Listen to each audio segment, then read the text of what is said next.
Family at war and wife threatening to call the police, after I refused to call our baby the same name as her brother who passed away by Drgs. Myself, 28 meters, and my wife, 26 meters, have been together for 10 years, and married for 4 of those. My wife is pregnant with our first child, a boy, and she is due in early July. Now on to the issue that has arisen. My wife wants to name our son after her brother, who passed a little over a year ago. Her brother, we'll call him T, was her only sibling and they were very close growing up, as they were only 2 years apart.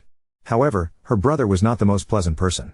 Her brother was a drug addict starting from age 14 to 15, he stole from everyone around him including myself and my wife, he was abusive to every one of his partners and his child, and he served several years behind bars. He was also abusive to my wife, and her parents. He had a stay-away order from our home because he broke in while we were away and stole our TV, my wife's jewelry box, and one of my hunting rifles. T passed last year in April from a drug overdose, and it affected my wife very deeply. It was her first major loss she has suffered, and she still attends therapy to help cope. When we found out we were having a boy, she immediately wanted the name to be T's name. I heavily disagreed, and I have offered many replacements, other family names like her father or grandfather's, but she will not budge. She wants our son to have the exact same name as her brother, first and middle. She has even gone as far to say that if we name him something else she will have it changed, or only call him by T. My final straw was when my wife ordered a blanket with T's name sewn into it for our son. I blew up, and I told her I was not naming our child after a drug addict who took advantage of everyone around him. My wife blew up at me, she screamed at me to leave, threatened to call the police if I didn't, she called me a piece of shit for talking about her dead brother like he was trash. I did leave, I told her I would attempt to speak to her again about this once we had both calmed down, and I apologized for speaking about T in a negative way. I'm getting calls nonstop from her family, calling me names for speaking about T and not wanting to honor him by naming our son after him. My family is on my side, her family is on her side, and my friends are split on the matter. Update 1. A week after the post I sat down with my wife and we had a very long and difficult conversation. She broke down and admitted she was struggling more than she let on with the loss of her brother, and she told me she felt uncomfortable talking to me about it due to my feelings towards him and how he lived his life. I was devastated to say the least, I have never felt like such a horrible partner. I was selfish, I failed to see him as anything more than his mistakes, and I failed to support my wife through his death. It was a long talk with lots of tears, and we both agreed to be more open in the future and less judgmental. We started attending therapy together less than 2 weeks after that, and we have been going ever since once a week. It was rough at first, but it has helped tremendously in dealing with the bumps in the road of marriage. As for our son, we came to an agreement on a name after lots of long discussion, a first name we both adored and her brother's middle name, just spelled differently. A good compromise for both of us, and it was my son's own name that no one before him had carried, we were both happy. Then on July 3, 2022, my wife delivered a beautiful, healthy, 8 pounds baby girl. To say that we were shocked would be an understatement. My daughter came home the next day, and since then I am still in awe of how we created something so perfect. We didn't figure out a name until she was a week old, but I am happy to share that Eleanor Shea is what we came up. We are still adjusting to life with an infant, but so far it has been nothing short of amazing. Update 2. My wife is cheating on me. My wife is cheating and she has been for the past 2 months. I just don't understand. I don't even know where to start to begin to understand. We have a beautiful home, stable careers, we're not financially struggling, no drug or alcohol abuse, we attend therapy together. Our daughter is healthy, perfect. Our 6-year wedding anniversary is 3 months from tomorrow. We've been together 11 years. I have spent the last 2 days examining everything about us under a microscope, trying to find a crack. Where I went wrong, when did she become unhappy, when did this life, our life, become unsatisfactory for her? For her to step outside of our marriage with some random guy she met on Facebook? For her to throw our family away? I just don't understand. I found out on Monday, completely by chance.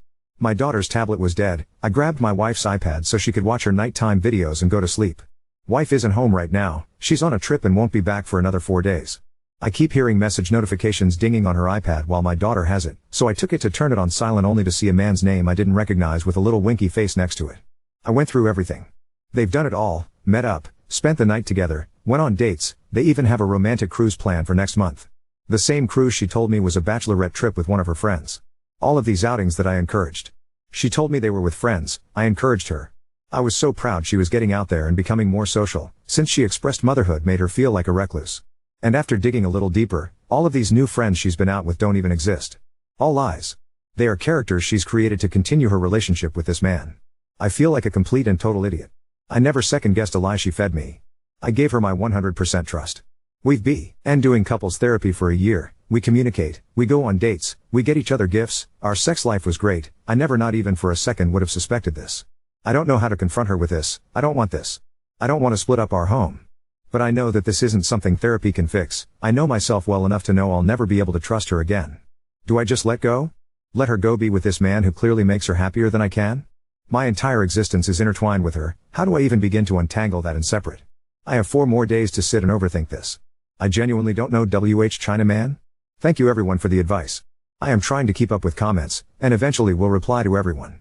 Since posting and reading the comments, I've been working on getting all the messages/pictures/videos into a folder on my personal computer. I went through our home cameras and found that she's had him at our house several times, either picking her up or them swimming amongst other things, in our pool together. The more I find, the sicker I feel. I have a lot of phone calls to make in the next few days. And an appointment to get screened for STIs. I do want everyone to rest assured my daughter is mine. We had a DNA test done when she was an infant to scan for hereditary diseases I carry. I'm going to reach out to my parents and fill them in so they can babysit while I handle this for the next few days. I posted here almost a month ago venting my frustrations about discovering my wife's affair, and I received a magnitude of comments and messages filled with advice and kind words. For that I thank everyone who took the time to comment or write me, and I'm sorry for anyone who related to my situation. I'm here with somewhat of an update, but mostly more venting. My life is upside down and it feels good to get it all out somewhere. Sorry if a lot of this is rambling, and sorry for the length. After making my post, I took the advice of everyone and gathered up all evidence and contacted lawyers in my area. I found a really great one and went ahead and started on divorce papers before my wife got home. I also got tested for any STIs, and told my parents/best friend about the situation. I took my daughter to my parents so I could have the alone time to mentally prepare myself to face my wife with this discovery. I rage cleaned a lot, and cried a lot those last 2 days before she got back. I packed some of her stuff, but then unpacked it and cried more. I had it planned to lay out all the screenshots along with divorce papers on our dining room table and just sit and wait for her, but I didn't get the chance to do that. She was supposed to get home later in the afternoon on Sunday, but she ended up getting back around 6:30 that morning. She didn't call or text in hopes of surprising me. I was up drinking coffee, and you guessed it, crying, when she walked into the house. I didn't greet her, I just went and got the folders of evidence and divorce papers and gave them to her. I don't remember anything she said that day, but I just said I knew, I wanted a divorce, and I would keep the house as it was in my name solely. It hurt a lot. I wanted to hug her, but also scream at her. Lots of tears from her, lots of yelling at me. I didn't say anything. I told her we could discuss it at length with lawyers present once she accepted the situation and calmed down. I think someone called it gray wall in the comments of my last post, not entirely sure, but I tried my best to do that and not show emotion/argue with her. It was really hard, hardest thing I hope I'll ever have to do. She betrayed me, but I still felt awful making her cry. She left that day with some clothes/personal belongings and went to her parents, and my parents and best friend came to stay with me and my daughter. I had my lawyer arrange a meeting between us to discuss custody/belongings/money/everything else following Tuesday. Well, Monday I got a call from my clinic to come in to review results of STI tests, and as it turns out her parting gift to me is HSV too. I cannot describe in words how angry, sad, shattered I am. I'm still accepting it, I don't think I have yet, but I'm working on it. I know it's common, very common, it's not going to kill me, but it doesn't make it suck any less. I joined a support group on Facebook, those people are great.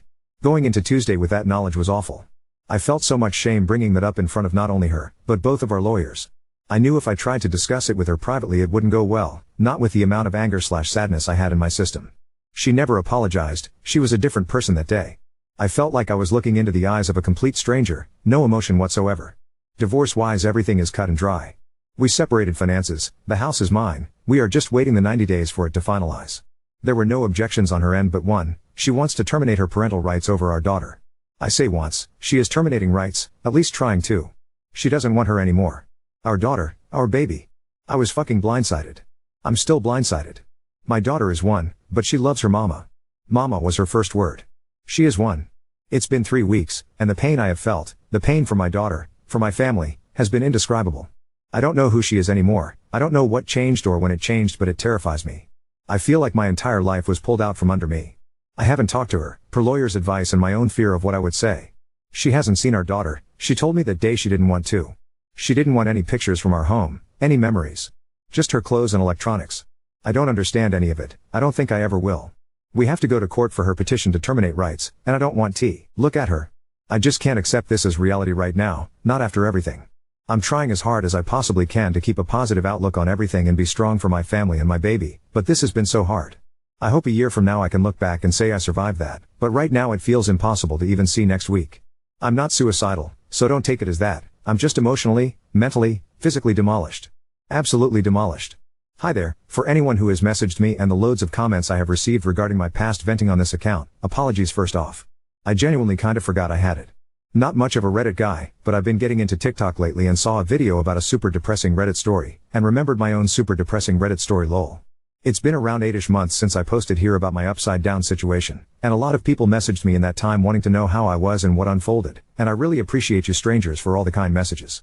It genuinely means a lot, and I'm sorry I haven't replied or anything. My life has been such a whirlwind these past few months.